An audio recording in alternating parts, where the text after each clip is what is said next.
I love books set during the summer, and I'm not quite ready to part with the season of summer. But this video is for those of you guys who are ready for fall and you're creating your autumn TBR and you're looking for the best books to add to that. All the books I'm going to be sharing with you in this video are books that I've read and I've enjoyed, and I think you'll probably enjoy them too. I'm so excited to share these with you. So without further ado, let's just get straight into the video. Islands of Decolonial Love is a short story and poetry collection that explores the Indigenous experience. The prose in this is evocative and lush. When your mind starts to drift, the author pulls you back in again. Read this if you want to explore the theme of love in a genuine and profound way. Read this if you like puzzles. Read this if you're craving a book that makes you think and is different from mainstream literature. Don't read this if you're looking for something easier to read or more in your comfort zone. Don't read this if you don't like fragmented writing. Don't read this if you don't read this if you don't like text that seems to go in a non-linear direction. The Language of Thorns is a YA short story collection inspired by myths, fairy tales, and folk tales. Here, you can expect to find stories that are dark and twisty. The unexpected turns the stories take are enjoyable. This book is great to read for both fall and winter. Many of the stories do have a cold, snowy setting. Read this if you like atmospheric writing. Read this for cozy and mysterious vibes. Read this if you want to get into fantasy but get overwhelmed by the world building, politics, etc. Read this if you're feeling nostalgic for your childhood bedtime stories. Read this if you're a fan of her other books. Don't read this if you hate short story collections. Don't read this if you like character-driven narratives more than plot ones. Don't read this if you want a more immersive reading experience that focuses on one storyline at a time. The Very Secret Society of Witches Irregular Witches is very popular. I'm sure you've heard of it. If you haven't, here's a synopsis. We follow our protagonist, Mika Moon, a member of a group of witches who only meet once in a couple of months in the year. In her free time, Mika makes YouTube witchy-inspired tutorials and videos. One day, she gets a mysterious message that asks her to come to Nowhere House to teach 3 children witches. Read this if you're a fan of the cozy fantasy book trend. Read this if you're going through a hard time and are looking for a book that will make you feel comforted. Read this if, again, like the last one, you want to get into fantasy, but not fantasy with high stakes or complicated world building / politics. Read this if you like the found family trope. Read this if you like your fantasy with a subplot of romance. Don't read this if you might find these types of happier books too cheesy. Don't read this if you get annoyed by the constant use of italics. And don't read this if you don't like it when children appear in books. The Magic Fish is a queer YA graphic novel following Tien, a young Vietnamese American boy on his journey of coming out. I picked this as a fall book for this recommended reading list because of the introspective tone and the nostalgic vibes from the fairy tales. Read this if you enjoy a character-driven and slice-of-life narrative. Read this if you love finding hidden Easter eggs or clues. Read this if you love gorgeous artwork. Read this if you enjoy subtle social commentary on the immigrant experience. Read this if you're questioning who you are and are in a phase of self-discovery. Don't read this if you prefer a more plot-focused book. Don't read this if you dislike when a story ends without a firm sense of closure. Don't read this if you're looking for a happy, lighthearted read without any heaviness. Mexican Gothic is a gothic horror novel set in a historical time period. It follows the character Noemi, a rich socialite who receives a letter from her cousin asking for help to get away from her husband.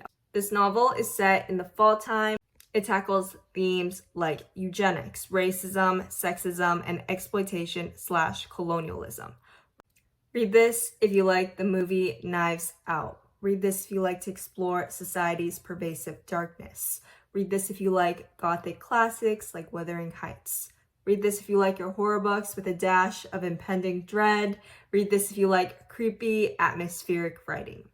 Don't read this if you need your horror element to be extra sinister. Don't read this if you don't get scared easily. All the Sinners Bleed is about Titus Crown, the first Black sheriff in Sharon County, Virginia. On his 1-year anniversary of being elected sheriff, he witnesses a killing And then after he further investigates the killing, he finds out there's a serial killer on the loose in the town. At the same time, he has to deal with the pushback from the Confederate side of this town. This book is set in the autumn. It's a slow burn horror that is gritty. The descriptions of Titus's everyday routines give it a cozy and warm feeling despite the horrors happening. Read this if you want commentary on the flaws in religious institutions. Read this if you want a book critiquing racism. Read this if you want a book where the characters all feel like real people.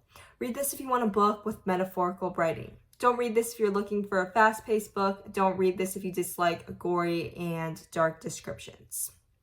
Don't read this if you get annoyed with writing that's too descriptive. Vicious Games is a book I've talked about many times on my channel, so I'm not going to get into the synopsis again.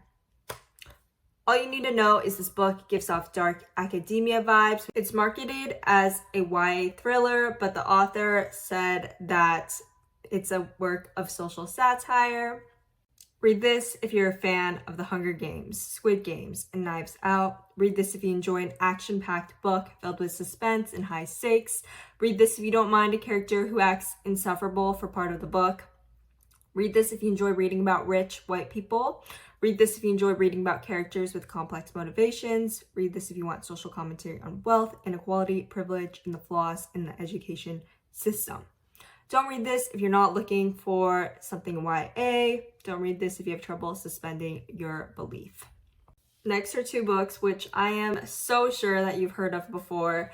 These are popular YA mysteries that were trending on Book Talk for a while. So I'm just going to flash both of them on the screen, one at a time. Yep. And this one. So you all know the synopsis for this one, I'm sure. If not, you can search it up. But read this if you want something fun and easy to read. Both of these give off solid fall vibes. Read this if you don't want to miss out on what's popular on Book Talk. Don't read these if you're looking for more mature mysteries. And don't read these if you have trouble suspending your belief. The Year of the Boar and Jackie Robinson is... In the Year of the Boar and Jackie Robinson is a story about Shirley Wong, who immigrated from China to New York, and we follow how she adapts to her life there. There are happy endings, but it still tackles serious topics like racism, bullying, and the Asian American immigrant experience. Starts in the fall and mainly takes place during the school year. Read this if you want a short book that's fast to get through. Read this if you want thought-provoking commentary on the Asian American experience. Read this if you don't mind reading middle grade. Read this if you're looking for something nostalgic, somewhat whimsy, and a character to root for. Read this if you like seeing beautiful illustrations. Read this if you want a book that's bittersweet. Don't read this if you want to read a book from an adult's perspective. Don't read this if you don't want a book focused on themes of change and new beginnings. Minor Feelings is a timeless and essential piece of anti-racist text, but I would recommend this specifically for autumn because the essays in the book have a melancholy that is perfect for anyone looking for sad autumn books, has a reflective and bittersweet feeling that matches the season of fall well. In this nonfiction work, the author explores the Asian American experience in a self-aware and curious manner, not afraid to expose her shortcomings. Historical anecdotes, and research on Asian American history adds rich context to her arguments. Read this if you like innovative prose. Read this if you like poetry. Read this if you want to read more nonfiction but get bored by textbook style writing. Read this if you want something both sad and funny. Read this if you don't mind exploring darker themes.